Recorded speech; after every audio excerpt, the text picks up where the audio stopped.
Okay, let's get this panel started.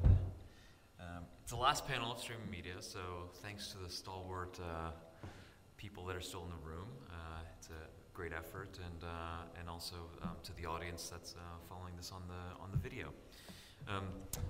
But it's a great topic. It's social media and video, which is definitely a topic that's very much on the minds of a lot of people. Today I'm joined by three other panelists. First, a bit of introduction of myself. Rags Gupta, Vice President of New Business Initiatives at Brightcove. Brightcove is an online video platform, and we've been around since 2004. About 300 people, 3,000 customers, and work with a lot of companies and media, non-media, to help them with their online and mobile video initiatives. Joined by Mark Galens, VP of International TubeMogul, Kaustav Bhattacharya, Senior Technology Manager, Channel 5, and lastly, Adam King from Diagonal View. Just to set the context a little bit, and I will just switch to the presentation here. So I think it's worth setting the context of where does social media fit in terms of online video in general. What are the platforms out there that are really having an impact for programmers and their traffic and distribution strategies? The first is just to sort of maybe outline the trends. I mean, as would surprise no one, it's very much a growing and very important source of traffic for people. From the slide here, and we do a quarterly report with TubeMogul, analyzing trends with our customers in different verticals, whether it's broadcasters, newspaper publishers, and so on. And this is very much a chart, as you can see here. Facebook and Twitter by far have been seeing the most amount of growth in terms of traffic referral rates for our publishers compared to Google or other search engines. Not only that, but but the shared videos that are found, videos that are shared have a much larger, longer engagement time than ones that are found through search. Again, it makes sense. Someone you follow on Twitter or someone you're friends with on Facebook shares a video with you. Naturally, you're going to be more interested in it than, say, a video you found through search. And we're finding that to be double-digit increase in engagement times across the board.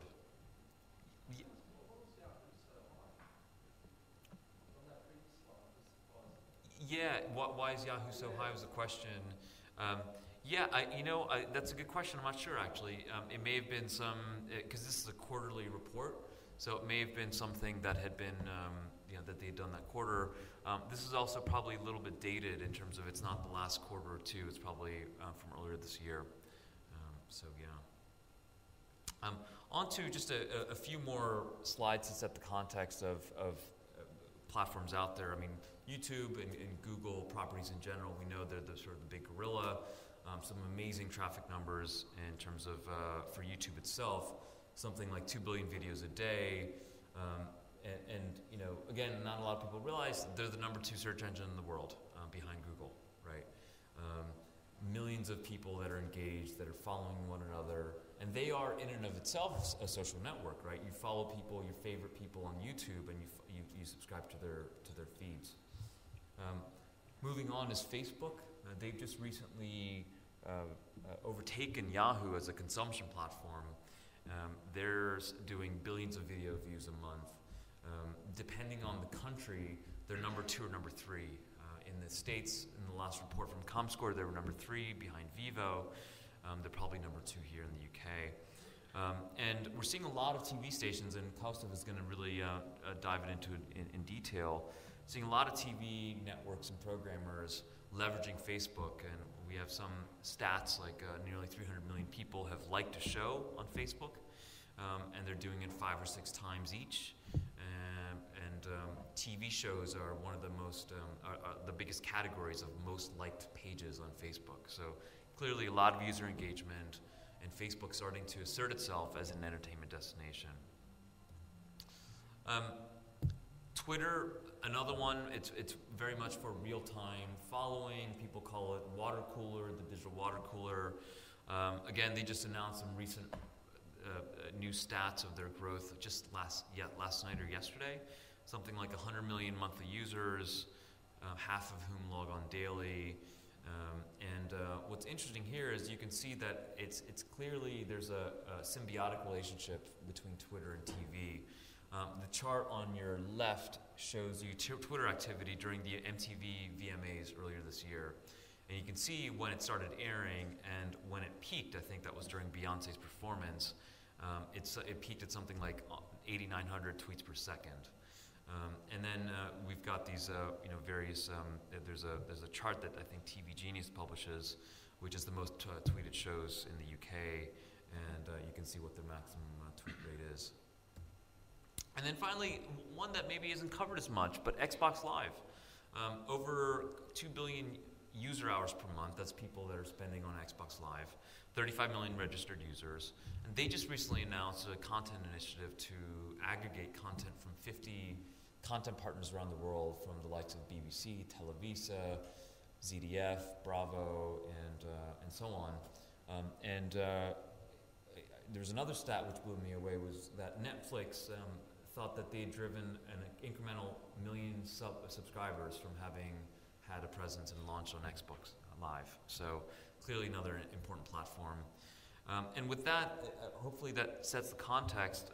Let me invite Mark on stage to introduce himself and TubeMogul, and we'll be followed by the others as well.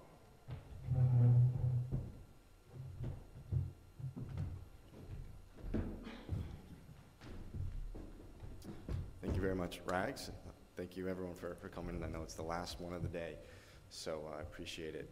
Again, my name is Mark Galens. I'm VP of International for TubeMogul.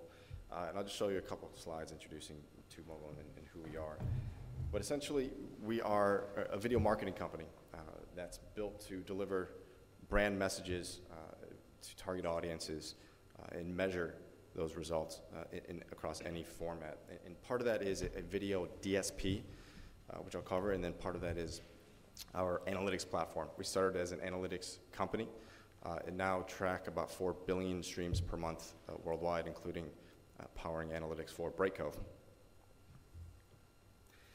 So our platform, our DSP, setting up a campaign and delivering a campaign can be involve a lot of parties, many publishers. So what we've done is we built a platform to streamline that process, make it very easy to set up a campaign with real-time media buying, ad serving, targeting, optimization, and analytics, all built in together in one platform, and having the ability to get a pretty sophisticated campaign live in a matter of minutes. As a video DSP, what this means is we're plugged into is a demand-side platform, which means that we plug into many marketplaces, many of who you might be familiar with, Google and YouTube and Brightroll and others. And you can buy across all these inventory sources through this platform. And what that means also is that we can reach viewers wherever they're watching video. So not just within pre-roll or VOD, but also social media, games, and applications, which we can talk about here, very useful, display, mobile, and connected TVs as well. And then very important, we provide a site-level transparency for every impression, every click, every share, so you know what sites that you can target and to improve your social, your campaign. And if it's sharing is one of the KPIs, you'll know what sites where every share happened in your campaign. And finally, we measure beyond just the stats and the KPIs. We measure brand impact, brand studies to see what actually was the impact of your campaign on the brand itself. And that's it. That's TubeMogul. Thank you for having me here. Great. Thanks. Kostas?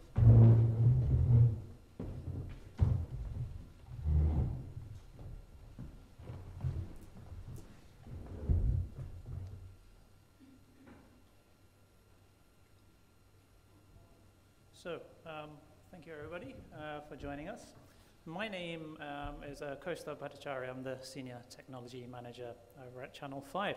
So I guess most of you are fairly familiar with the TV station, but just briefly, Channel 5 is, I guess, the other channel here in the UK. We are the youngest terrestrial broadcasting channel, set up about 15 to 16 years ago. Our digital media division was established around about 2007, and we've primarily grown in the market of developing websites for our brands, and increasingly recently we've been doing a lot of work in the area of getting our content out onto multiple devices. So back in 2007 we launched with our Demand 5 platform, channel5.com, Demand 5 launched. We then released a number of other websites, but over the last 12 to 18 months and going forward, I think our focus is definitely shifting more towards delivering our content, not just online, but on devices like iPad, iPhone, connected television devices, games consoles, and so on. So what I wanted to talk to you about today was an interesting project that we engaged with a couple of months ago when Channel 5 won the rights to broadcast Big Brother. So we have Big Brother for about 2 years, and this year, starting in August, we transmitted the first of Channel 5 Celebrity Big Brother, and we're currently in the midst of Civilian Big Brother. That ends in a couple of weeks. So I just wanted to dive into what we did with that project, how it's been going, and how it's really in tune with the way Channel 5 is transforming and doing things online and trying to reach new audiences. So here are a couple of key facts. I think probably one of the most interesting things about what we did was we decided early on that we weren't going to emulate the model that Channel 4 used, where they set up a pretty extensive website and aggregated a lot of the content through that portal. We kind of flipped that coin on its head, and we decided that Facebook was going to be our vehicle for having pretty much all of our short-form video content, the buzz, the conversation, the news, the facts, and so on. So we engaged with a developer with an agency that developed a Facebook application for us, which was our main vehicle for promoting much of our content. The other interesting thing is, for the first time, we've enabled voting in Big Brother through Facebook. It's never been done before. It's using Facebook credits. So if you were to add the Big Brother Facebook application to your Facebook profile, you could then go in, click on the vote button, purchase credits, either using PayPal or your credit card and various other methods, and then cast your votes when the voting windows are open. The other interesting side to mention is our usage of Twitter. We set up 3 Twitter IDs. As you can see, BBUK is used to broadcast key events throughout the day. BBUK Live is probably the one that has the greatest following. We get a tweet from that every 15 minutes updating viewers on what's going on in the house, and then BB Bits is for Big Brother bit on the side. So all of these combined have really helped us drive new audience and increase our adoption of video consumption. Some interesting facts and figures here. In the first week of launch, our short-form video views went up 187%, and long-form, not such a big increase, but still appreciable at 46%. And that trend of increase has been going up and sustained through the lifetime of Big Brother, both Celebrity and Civilian. Our ad impressions also in the first week went up by 16%, and we've seen a sustained growth in that area, which is, I think, probably the most important factor for us. The whole point of us pumping our video through a social media platform like Facebook was to try and reach our audience firstly and engage with them. One of the interesting facts was, I guess, Channel 5 didn't go for the live stream, which Channel 4 did have, and in the initial few weeks we got multiple complaints through comments on Facebook and online, why aren't you doing a live broadcast? But what we found was, soon after that, those kind of comments trailed off, because we fed the Facebook app with so much content. And if you go on there today, there are literally thousands of videos updated every day, keeping the audience fully up to date with what's going on. There's a very lively conversation going on within that forum right now. And lastly, year to date, our long-form video views have increased by 127%, and that again feeds into our desire to transform from a display advertising model to a video advertising model, which is really doing very well for us at the moment. So those are some of the facts and figures. Let me show you a couple of pretty pictures so you can see what this all looks like. This is channel5.com/bigbrother.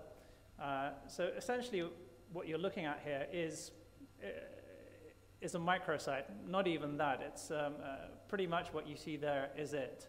You have the profiles across the top. You have a Brightcove video player in the middle with short-form clips displayed, latest news, and some other forms of social media streamed in, Twitter stream, a bit more Facebook down at the bottom that's got cut off. And essentially, when the user comes to our site, that's what they see. At the top, I couldn't fit it into the screenshot, but we have a link to Facebook.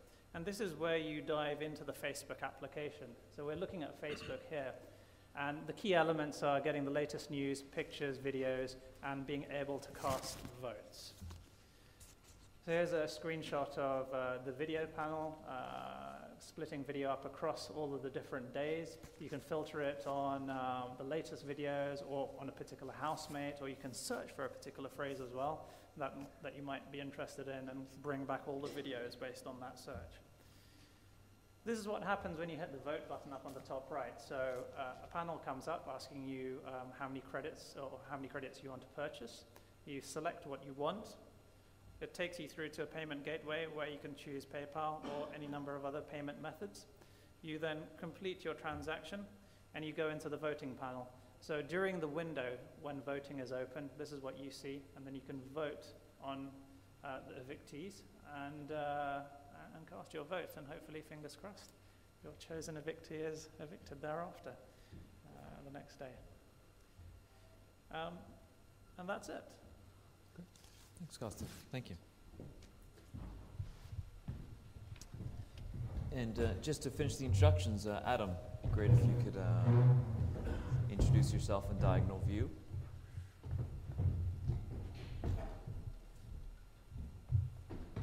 Hi, my name's Adam King. I'm here from a company called Diagonal View. Can I sit down?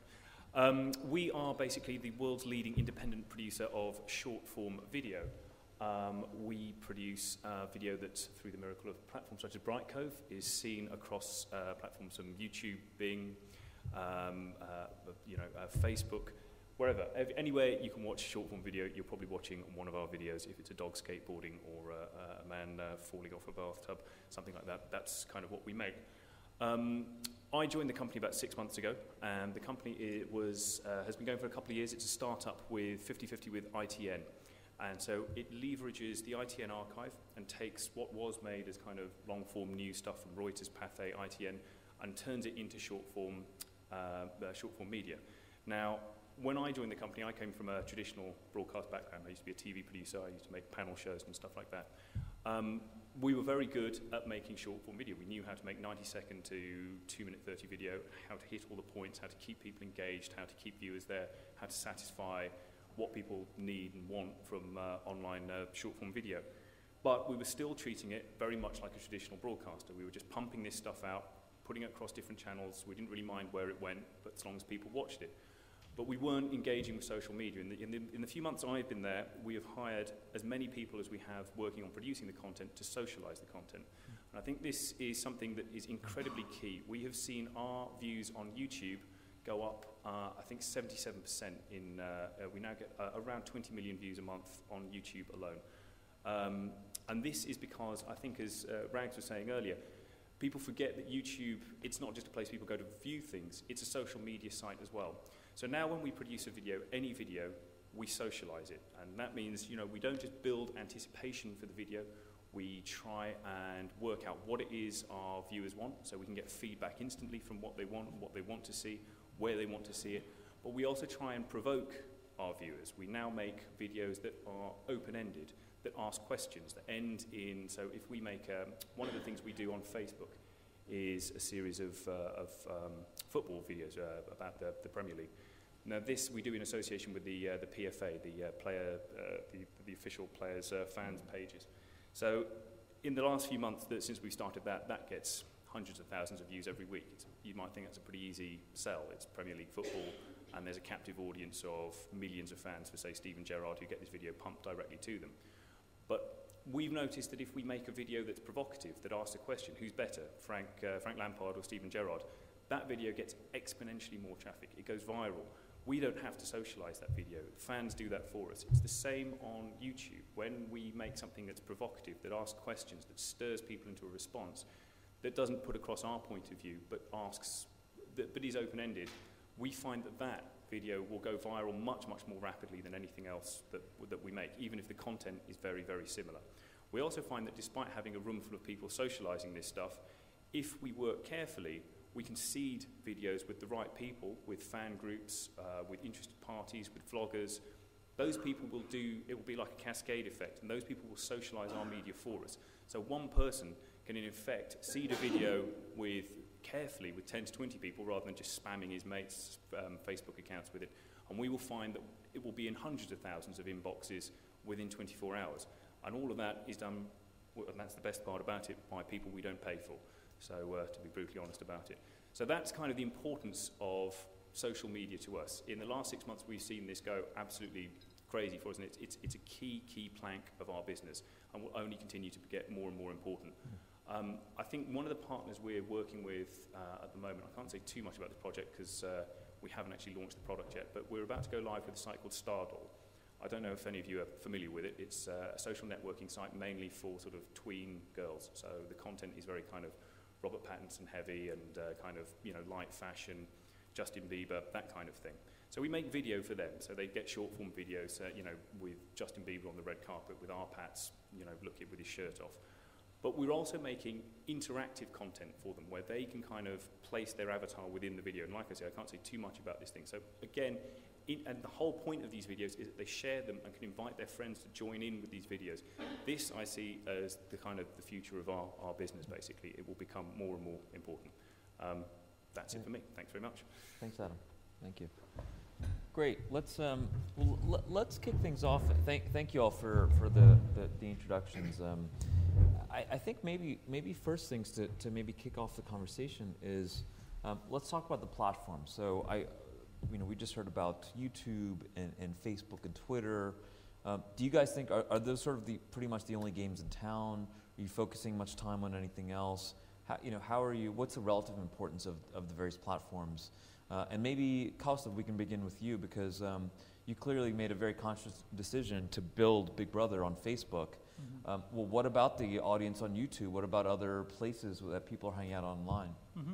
No, that's a good question. I think our decision to leverage Facebook was primarily driven by the fact that a lot of our audience already exists within the universe of Facebook. Channel 5 as a company has already had a presence on Facebook for a number of its other shows, and we've leveraged that to direct traffic to the Big Brother Facebook page, but also used Twitter as a medium for generating conversation, not just broadcasting about here's what's going on, but also instigating conversation and causing mm-hmm. that kind of interplay that you were talking about just a few seconds ago. Mm-hmm. But also I think you're right, there are other platforms such as YouTube and others where we also have a presence. I think the interesting thing about what Channel 5 is doing is they're really utilizing a model of hyper-syndication where we're trying to get our content out to as many platforms as we can. So consequently, a lot of Big Brother content is on a dedicated Big Brother YouTube channel. Okay. And a lot of that content is cross-seeded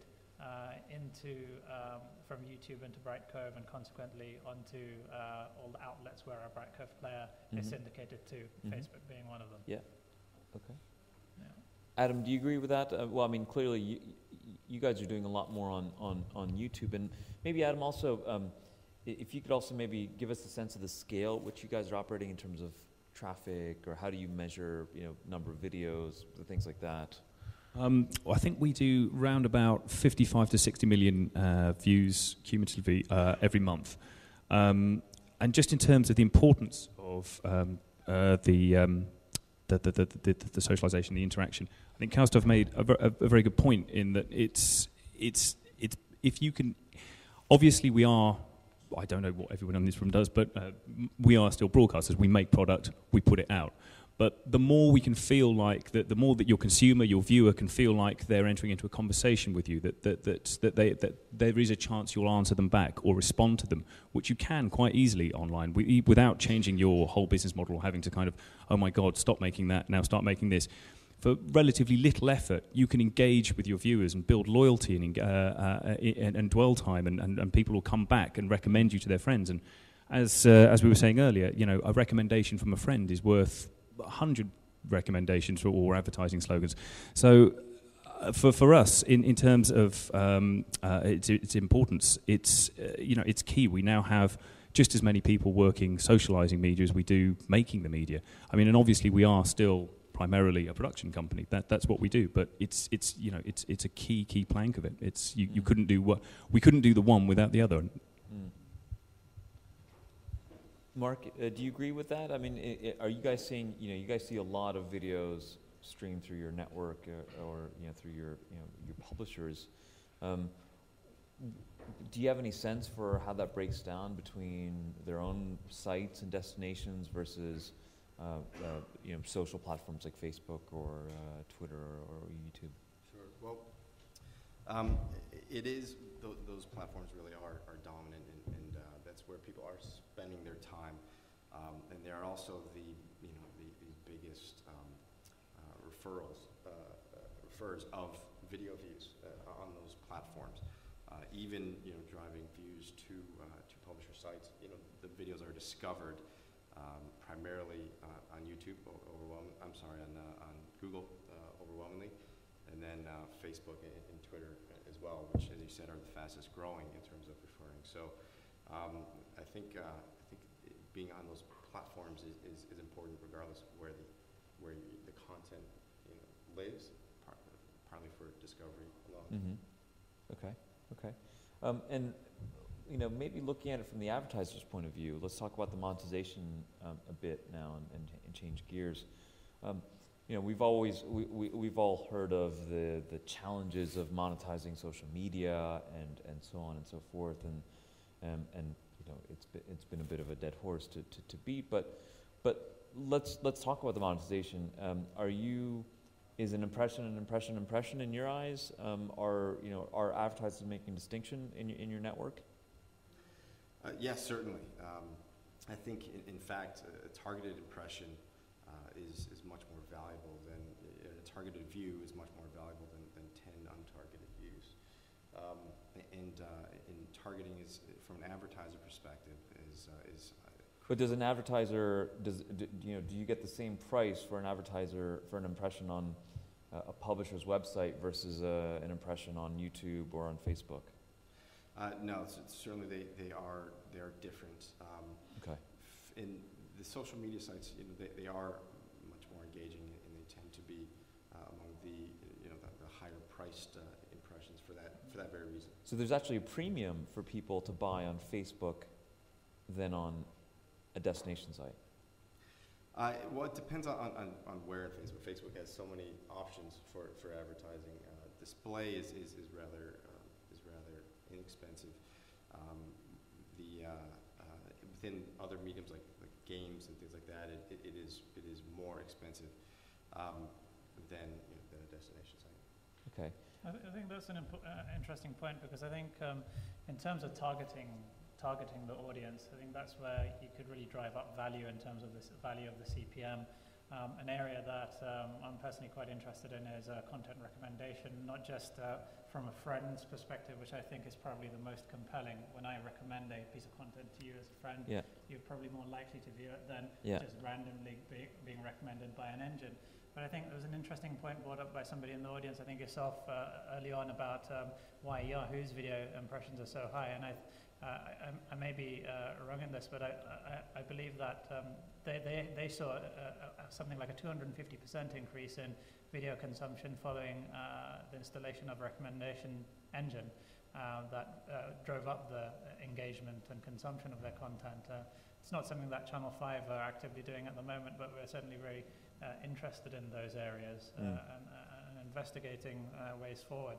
But for me, personally, looking at what's happening now and in the future, potentially, the ability to not just target an audience, but to identify a captive audience within a particular interest group or a genre or an affinity group is where advertisers could potentially gain a lot of traction and therefore enable companies like Channel 5 and other commercial organizations to drive up the CPMs for those targeted captive audiences. So that's interesting though. So you showed us the page of the Big Brother page on Facebook.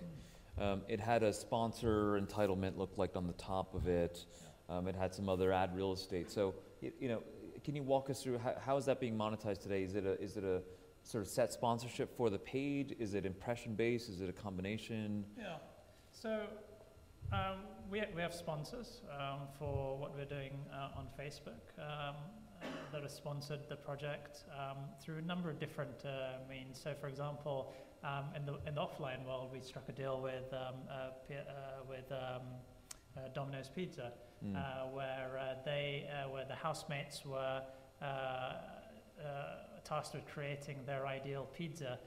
And the winning pizza design would then be offered by Domino's to customers, which worked out very well for us. But in the online space, certainly we have sponsorship, we've got display advertising, but I think the importance is squarely and fairly placed on the video advertising element, where if you were to go into the application, every single video that's available on the short form primarily, you'll see that there's a pre-roll and a post-roll. For the long form video, there's more scope for having mid-rolls as well. So that's where we've really concentrated all the effort in monetization through video advertising. And can you, how does that work? So, you know, just to keep on that thread a bit. So you're doing pre-rolls, post-rolls, some mid-rolls. How long are they? What kind of CPMs are you seeing? Are you selling those primarily in-house, or are you using networks? We are using networks, and I would say the success I think has been in just going back to the point that I made earlier, because of the captive audience that's really interested in Facebook. I think the focus has been primarily on the video side of things. That's really driven the revenue. Our short form video is around about 2 minutes, 30 seconds or thereabouts primarily. That doesn't give you much scope for having that much advertising, but typically we're looking at between 60 seconds to 30 seconds pre-rolls on short form videos. That's very long. Have you do you measure the drop-off rate? It sounds like you're comfortable with that, clearly. Yeah, we are. We've actually increased the length of our pre-roll advertising on the back of the success of selling the inventory so successfully over the last couple of months, not just on Facebook, but before our engagement with Facebook. So, we've seen the pre-roll times increase from 30 seconds to 60 seconds, certainly on long form, even longer in some cases. And the audience has stayed with the content, I think probably because the brands, the programs themselves have very strong content. Shows like Gadget Show, Fifth Gear, really done well. And CPM wise, what's the range? That I wouldn't be able to comment on, but it has been pretty good for us over the last 12 to 18 months. Adam, how about Diagonal View? How are you guys monetizing the work you're doing on social media and the traffic you're getting from it? Well, I think the point's already been made that if you have a targeted group of consumers who are watching these videos, then that's a really, really attractive proposition to advertisers. So the CPMs are exponentially higher if something is being sold, if a video is being watched on Facebook, even than it is, say, on YouTube. The one exception for that is click-through advertising, which I mean, we sell pre-roll, mid-roll, pop-ups. We'll sell anything, but just to contradict myself almost instantly, click-through advertising, say, we can command an exceptionally high CPM for, but we're very, very wary of, because it's the voice of the channel that's recommending people to these things. So if we say, click through here, hey, check this out, guys, and someone clicks through and the advert is terrible, I mean, just recently, a case in point, a certain electronics giant offered us a campaign and offered us a very, very, very high CPM for a click-through thing. We're like, great, fine, we do this, we can all retire by Christmas. We took one look at the campaign, and it was and we said no, because the advert was terrible. If we say to people, click through on this, we're going to destroy our subscription base. People aren't going to come back. We're going to ruin our customers' loyalty. So it's not worth it. If it's something like, if the advert's cool, we did one recently for, I'll say their name because it was a good advert, for Heineken. It's a fun advert. It's good. So you can genuinely say to people, click here. It's a funny advert. Hey, watch this. And people click through. We fulfilled the campaign very easily, made a lot of money from it. So it's a double-edged sword. It's whilst you have this kind of captive audience of targeted consumers that you can reach out to, you've got to be careful that you're offering them the right thing, because again, if you recommend something, it's your recommendation, it's your word that is kind of being tarnished and being destroyed. Yeah, and just are you guys seeing a premium for? Are you able to leverage the targeting capabilities of these platforms? So can you tap into the demographic information, say, for the Facebook users, and be able to send them a targeted ad accordingly? Or are you not there yet? Definitely. I mean, with our products on Facebook that are sort of Facebook specific are a football one and a music one. And so the music one is incredibly targeted, because we can say, this video is going out to everyone who's a fan of JLS. This one is going out to Westlife fans. So advertisers can take one look at that and say, Westlife is my target audience. That's the consumer I want to reach out to. So we can command a very, very high CPM from Facebook campaigns. Got it. Okay. Mark, anything to add from your perspective? Yeah, on the monetization front, yeah. Well, particularly with targeting, I think actually, within Facebook, you can be highly targeted. You can use the demographics of each individual user. I mentioned these Facebook advertising within Facebook games, and it's really the first scalable video advertising solution within Facebook. And you can target contextually with the games. If it's a football game, and it's a sports ad, you can do that. What do you mean by first scalable video possibility on Facebook? Well, the click rates on banners are very low. It's very difficult to get a scale video advertising campaign planned within Facebook. The click rates are so low that it's really expensive to do it in an in-banner solution within Facebook.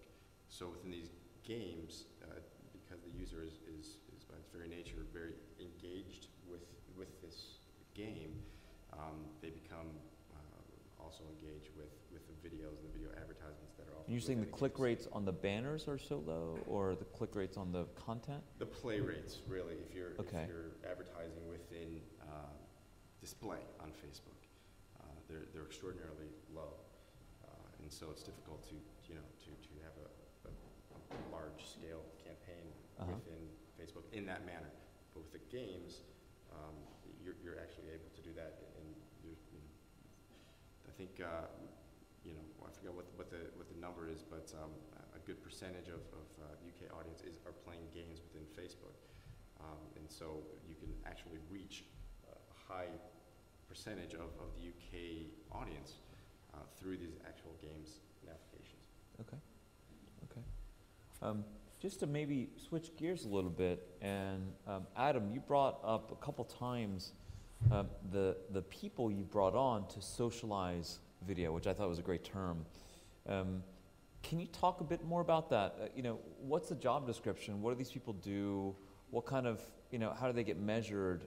Because it's fascinating, and I'm sure there are probably companies that aren't doing that, and we could maybe really learn some lessons. Well, let's start with the metrics. The metrics for their success are very simple. Every Monday we sit with them and see what have we done in terms of how many subscribers have we added, and how many likes have we shared, how many times have we been shared, and we can look at that and we can see a graph going like that since these guys have been employed, which is great and very impressive. And in terms of who these people are, it's they've got to be kind of young, they've got to be digital natives, they've got to be guys who understand this and can teach us a thing or two. It's what's great about working with them, and it's and very energizing about it is every time we sit down to talk to them, I find out something new. It's like I don't claim to be it's kind of a second-hand thing for me, but for them they've grown up with all this technology. They've grown up with this. It's when I used to be a TV producer. I mentioned this before. We went to meetings at say BBC Three, and they'd say, "No, people watch TV programs with 3 screens in front of them. They'll watch it with the TV screen, the laptop open. And I'm sure this is something you guys know very well at 5, and with their smartphone. And that used to make me feel very like, well, crikey, you ungrateful bastards! I spent ages making this show. Now pay attention. But now you think, well, that's how people consume things. So these guys understand that inside out. So what we're looking for is someone who is smart. When we ask them to socialize video, we'll typically take them on for a trial period of a week, and in that time we kind of know if they're asked to socialize a piece of content, how do they go about it? If it's just kind of, well, they just went and spammed every Facebook group about this topic and just went and spammed all their friends about it, then that's no good. I can do that in my lunchtime. It's what we're looking for is someone who thinks kind of obliquely about it, who can come at it from a slight tangent and kind of approach it in, well, okay, we've got a factual video that's about Bruce Lee, but we noticed that rather than just spamming Bruce Lee fan pages or whatever, we'll kind of see, well, who's, has Shane Dawson mentioned Bruce Lee in a recent video? Has kind of, Sexy Phil mentioned him and then post that video as an answer back. And if you kind of do that, then you will see great, huge spikes in traffic, and people don't regard that video as having been shoved down their throat. People think, oh, cool, it's on Shane Dawson's page, it's on Sexy Phil's page, it's on Charlie So Cool Like's page. It's something that I've found, and it's cool and it's great.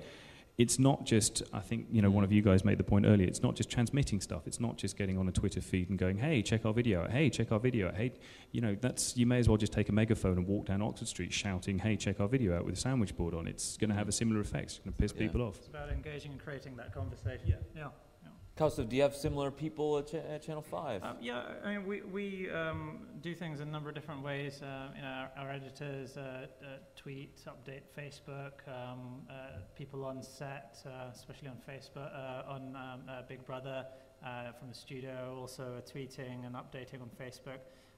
But for us, it's very similar to what you were just mentioning. It's about creating conversation. It's about finding where the conversations are happening and inserting yourselves into those conversations to create an opinion, to drive an opinion, not just to broadcast, here's our content, come and click on it. A great example, a personal example, not related to Channel 5, was a recent trip to Mongolia. I wanted to, as an experiment, see how much of an audience I could grow on my Twitter stream, and I built up a kind of like a pre-campaign talking about Mongolia, about its issues, its challenges, about its beauty and landscape, and so on. And when I got there, I constantly just tweeted about my experiences, searched for people who were talking about similar topics, and engaged them in those conversations. And that naturally created a snowball effect that by itself grew and expanded. And within a period of a week, I had an additional almost 1,000 followers on Twitter just from engaging other people in conversation, not just going on about, wow, there's a Przewalski's horse, doesn't it look beautiful, but actually finding out what people want to talk about and inserting myself into those conversations. I think similarly, if you look at what Channel 5 and quite a lot of other broadcasters are doing, they're following that similar model of inserting themselves in. Okay, great. Maybe one last question before we open it up to the audience. We've been mainly talking about the big three, YouTube, Facebook, and Twitter. Anyone else that's taking up your time or attention in terms of other emerging platforms out there, maybe ones we haven't heard about? Well, we did hear of Stardoll mentioned by you, Adam. Anyone else that we should be paying attention to? It's interesting. At Channel 5, we haven't really started considering it seriously yet. Conversations have been going on, but Google Plus is obviously the one that's just around the corner, potentially, and on everyone's minds. I'm not completely sold and convinced by Google Plus yet, although on a personal level, I'm a big fan of it, and I proactively use it. In fact, I find spending more time on Google Plus now than I do on Facebook. Which has really transformed over the last month or so. I think Google Plus still is a very niche audience. It's primarily the geeks and sort of the opinion leaders and opinion seekers out there, as opposed to my regular friends. I migrated all of my Facebook friends over to Google Plus in the first week I joined, using a tool by some guy in India who wrote the script that you just transfer from Facebook to Google Plus, including your photos and everything. But it's been a month and a half or 2 months, and out of those 800 or 1,000 people or so, I would say only about 5% of them have joined from that invitation. And out of that 5%, only about 1% have actually engaged in posting anything. So, I think until Google launch their equivalent of Facebook pages and a hell of a lot more, I think it's going to be a while before Google Plus makes a big indent into Facebook's territory. Okay. Anyone else have any others to add before we open it up? In terms of platforms, I think in each country, they tend to have, maybe non-English speaking country, there are certain platforms that are important, particularly for advertising campaigns. But mobile, really, I think is kind of the next one to launch in terms of social and engaging the customer. I think that's really the extremely important one. Mobile in what way? I mean, in terms of in just generally, or more specifically in terms of, like, say, check-ins or anything like that? Yeah, no one specific platform like a Foursquare, but just the ability to engage through through a mobile experience, through a mobile phone is even much more personal than through through a browser. And so I think therefore the capabilities are also much greater. Okay, great. Okay, well, maybe we can open it up to the audience for questions. Anybody? Any questions? Speak now or forever hold your peace. Okay, yes, the gentleman in blue. In terms of Facebook, amplifying people's interaction with their Big Brother, when people are voting, is that being posted on their page so they actually have voted and all their mates know or not? Yeah, that's right. So when you go in and you firstly, if you add the Facebook application, it actually broadcasts to your friend that Joe Blogs is now using the Big Brother Facebook application. There's a section of the screen that shows you who's using what. But also when you post a comment, or you like a video or a photo, or if you cast a vote, that is broadcast not only on that Facebook app page, but also on your own personal news stream. So your friends can see what you're doing and go, hey, that's interesting, click, and follow through. Just to add to that, is tell me about on the voting. Were you happy with the results? Because these are actually using Facebook credits to actually pay for a vote. Was it a money maker for you? Was it more of an experiment? Do you plan on doing that more? Yeah, I think it's a sort of bit of both. It was an experiment to be different. The first to do Facebook voting in Big Brother. I think it has been successful for us. Because we have focused pretty much everything we're doing online through Facebook, we found that the uptake of votes has really been good. we will be doing Facebook voting again for the next series of Big Brother, and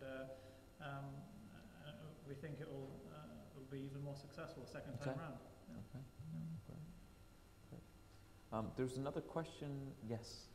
My question is about the monetization. Yeah. I came to Trinity last year. Yes. And after doing all the research on monetization, so I just really started going online trying to produce documentaries and short films. And in the research, what I found was if you're looking to have your own internet channels, like something dedicated to the online broadcaster, obviously when I was talking to people, the first message means, is it going to be financially viable? And so when I was doing the research, what I came across was the issue of monetization. Mm. On Long Journey, Brightco, Lala, different things, having to learn the actual terminology within that world, Mm. and coming across separate video agencies, learning about pre-rolls, different layers, different things. And then I found that in itself was almost a business in itself, and that kind of took me my focus away from my production side. So if we're saying, I think I'm going to say Facebook has learned the art of doing something very well, where it's got a social media, getting people to converse, but they've also learned how to monetize it in a way that Mm. have adverts from big companies, as well as ordinary people just advertising their seminars. Yeah. So could that be something that Yeah, so maybe for the rest of the audience and for the audience on the video feed, maybe just kind of repeat the question or rephrase it slightly, which is, if you were to start off with a new proposition, a new content channel, or an idea of producing content today, how would you go about doing it? Would you create it only on Facebook and sort of make your bet there? Would you create a site around it? What piece of advice would you give to someone, especially someone who would obviously naturally be looking for help in monetization?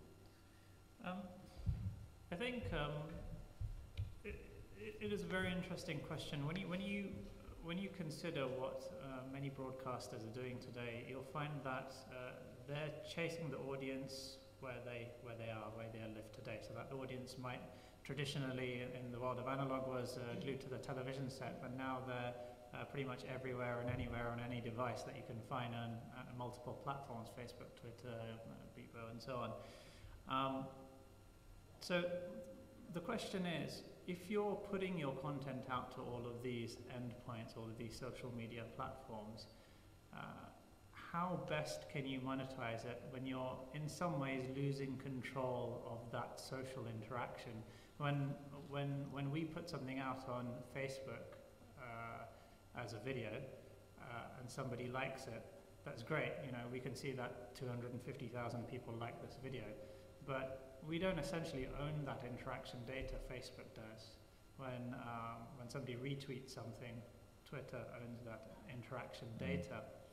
So you could flip that on its head and ask yourself, what if you own that interaction data as well as those other platforms? So what I'm saying is not taking your content away from those very popular end destinations like Facebook and other places. Certainly put your content out to YouTube, put it out to Facebook, have your own portal where you aggregate some of that content, but perhaps you should also think about capturing that user interaction data so you can build your own social graph and your own profile of your user, which could effectively allow you to monetize that content in a much more lucrative and different manner, potentially. I guess it's a slightly chicken and egg thing of, if you can kind of build an audience beforehand, you could sell directly advertising on that site, maybe not on YouTube, but certainly on other sites you could kind of... So is there a way of making kind of short form teasers for what it is you're about to do as a documentary? Is there a way of kind of engaging your potential, the subjects of your documentary or the audience for your documentary, and kind of, stirring up some kind of grassroots interest in this thing before it even comes out to this buzz, so there's hype? That's one thing that it's Facebook can sell advertising because they're huge, and everyone wants to sell advertising on Facebook because it's where loads of people are. But before you get to that point, one thing you can do, and that the internet does kind of, I hate myself saying the word empower, but does empower people to do, is you can build buzz, you can build hype without having a huge press machine. If you kind of ask the right questions of the right people and you know your audience, you can kind of build a buzz within that community. Or, you know, if you're doing something about, I don't know, skateboarders, say, you can kind of get into that world and build buzz in that world, and next thing you know, you've got something, even before you've made the documentary, that you can sell the idea of to a Red Bull or a you know, someone who operates in that space. I don't know if that helps at all.